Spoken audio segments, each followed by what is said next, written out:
안녕하십니까? 반갑습니다. 네, 반가워요. 주제는 말이죠. 네. 단탐에도 잘하는 방법입니다. 단탐에도 전략에 대해서 얘기를 한번 해보면 좋을 것 같습니다. 거창하게 뭐 전략이랄 것까지 있나 생각이 들기는 해요. 소비자 입장에서 생각을 해보는 거예요. 내가 집을 산다고 상상을 해보는 거예요. 내 집 마련, 이렇게 매매로 알아보러 다니는데 어떤 걸 중요시 볼까? 결론만 말씀드리면 집 내부를 잘 해놓으면, 그리고 가격이 괜찮으면 팔리겠다라는 겁니다. 사실 이게 끝이에요. 집이 깨끗하고 가격이 싸. 그럼 그 집 안 사겠어요? 경매로 집을 사서 이쁘게 꾸미는 거 플러스 가격도 높지 않게 던지려면 싸게 사야겠죠. 여러 가지 이렇게 경매 프로세스에서 뭐 물건 검색부터 손품 조사, 전화 조사, 명도, 인테리어, 그리고 부동산에 내놓는 거, 크게 6단계가 있는데 가장 중요한 거는 두 가지예요. 시세 파악, 인테리어 하는 거. 이 두 개가 집을 단타로 파는 데는 가장 중요하다고 저는 생각을 해요.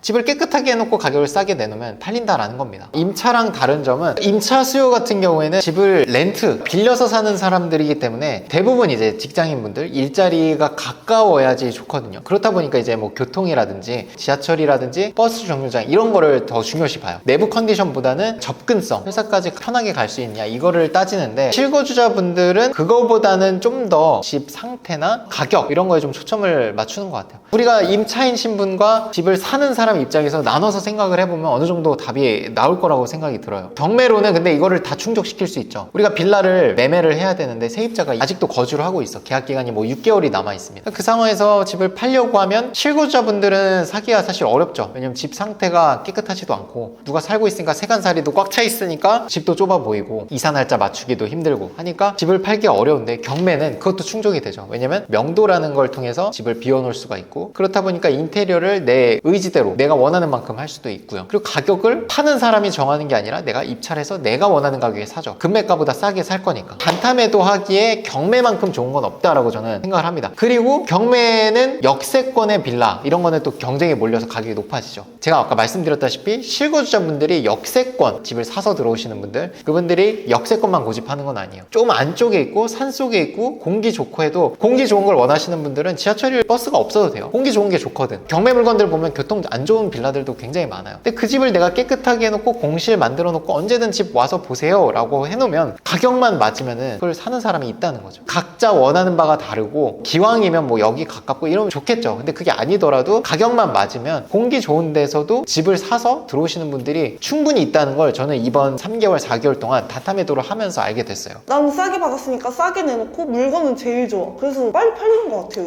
의외로. 맞아요. 빌라 사는 사람들이 빌라를 깨끗하게 내놓지 않은 것 같더라고. 대부분 안 깨끗하고 공실인 것도 잘 없어요, 사실. 가격이 싸지 않아도 돼요. 같은 가격 수준이어도 내게 공실이고 인테리어가 제일 깔끔하면 내게 선택을 받아요. 경매니까 이게 가능한 거고, 저희 수강생들 개인이 혼자 인테리어하고 낙찰받고 이게 부담스러울 수 있어요. 그래서 우리 학원에서는 뭐 여러 번 얘기했지만 이런 대행 서비스라는 것도 제공을 하잖아요. 사람 내보내는 게 어려워. 명도 서비스 있고요. 인테리어 하시는 분이 직접 이제 빌라 투자를 전문으로 하시는 분이기 때문에 어느 정도 수리를 해야지 집이 팔릴 정도로만 하겠다라고 하면 딱 그 정도 견적을 주시거든요. 그분한테 맡기면 되고, 수강생이 하셔야 되는 건 교육 듣고 물건 찾아서 입찰해서 낙찰만 받으면 돼요. 그리고 나중에 집 다 정리하고 부동산에 전화해서 매물 등록할게요, 요것만 해주시면 저는 사실 뭐 3, 4개월 안에 2천만 원 정도 버는 거는 큰 문제는 아니라고 봅니다. 내 통장에 2천만 원 남기려면 단순 계산으로 1억 6천에 팔리는 거를 내가 1억 3천 정도에 받으면 한 통장에 2천만 원 정도 남아요. 수리비하고 뭐 취득세 내고 뭐 해도 한 1,000만 원에서 1,500만 원 정도 나가죠. 대신 이 비용들은 나중에 매매를 할 때 비용으로 다 인정이 되잖아요. 매매 사업자라는 가정하에 낙찰받고 나머지는 다 맡기세요. 대출 정도만 하시고, 대출 실행은 본인이 해야 되니까 뭐 내보내는 거 그리고 인테리어 하는 거 다 맡기세요. 회사 다니면서 하는 게 좀 부담스럽다면 처음에는 맡기는 것도 사실 괜찮기는 하다고 생각을 합니다. 인테리어를 저는 그냥 맡기라고 하고 싶어요. 왜냐면 본인이 하려고 하면 미비한 부분이 생길 거, 뭐 셀프 인테리어, 사실 스토리는 좋아. 본업이 있는 분이 셀프 인테리어 하고 이게 주말에 얼마나 사실 힘든 일이고, 잘 되면 다행인데 두 번 일해야 될 수도 있는 거거든요. 그럴 바엔 차라리 전문가를 맡기면 좋은데, 전문가도 빌라 투자를 해본 전문가여야지 그 방식에 맞게 좀 최저가로 하는 건데, 뭐 제대로 안 알아보고 맡기면 막 비용이 과다하게 나오기도 하고. 저희 학원에서 하는 이 인테리어 서비스는 투자자, 임대인 입장에서 필요한 인테리어만 해주시거든요. 도배, 장판, 뭐 싱크대 이걸 각 업체들을 따로 섭외하는 게 아니라 총괄하시는 그분이 이제 투자하시는 분이고, 그분이 다 맡아서 해주시기 때문에 우리는 소통을 그분이랑만 하면 됩니다. 그 대표님이랑만 소통을 하면 직원분들이 알아서 다 맞춰서 하니까 비용도 비교를 해보시면 굉장히 합리적입니다. 강의를 들으신 분들은 견적을 받아보시면 답이 나올 거예요. 효율적으로, 금액적으로나 시간적으로. 집을 파는 입장에서 최소한의 비용으로 최대 효율을 낼 수 있는 거죠. 사실 투자자들이 원하는 게 딱 그런 목적이고, 똑같은 가격에 판다면 비용을 최소화하는 게 맞는 거잖아요. 딱 그 가격을 받기 위해서 어느 정도 인테리어를 해야 되는가에 대한 판단을 자문을 구할 수도 있고요, 그분한테. 대출도 풀렸고, 단타 매도를 하는 데 있어서 단타 양도세, 개인으로 했을 땐 77%죠, 지방소득세까지. 근데 그거를 피할 수 있는 방법이 생겼기 때문에 굳이 내가 이거 2년 동안 안 들고 가도 된다는 생각이 있으시죠. 빨리빨리 굴려서 내가 자본금을 늘려서 주택수를 줄여야지 나중에 또 아파트를 할 때 취득세 중과를 안 맞으니까 빨리 굴려가는 것 같습니다. 왜냐면 어쨌든 빌라 한 채가 주택수에는 들어가잖아요. 물론 1억 이하는 취득세에서는 빠지지만 뭐 1억 이상이면 주택수에 들어가기 때문에 다음 레벨에서 아파트를 할 때 문제가 되거든요. 얘가 취득세 8% 12% 맞으면 금액이 커져요. 얘가 없어야 되는데 어떻게 해야 될까 생각을 하다 보면 결국 단타 매도가 답인 거죠. 빨리 팔면 또 주택수가 줄어드니까 또 할 수 있는 거예요. 같은 거를 더 큰 걸 할 수도 있죠. 사실 단타 매도가 이렇게 가능한 게 많지 않죠. 이런 기회가.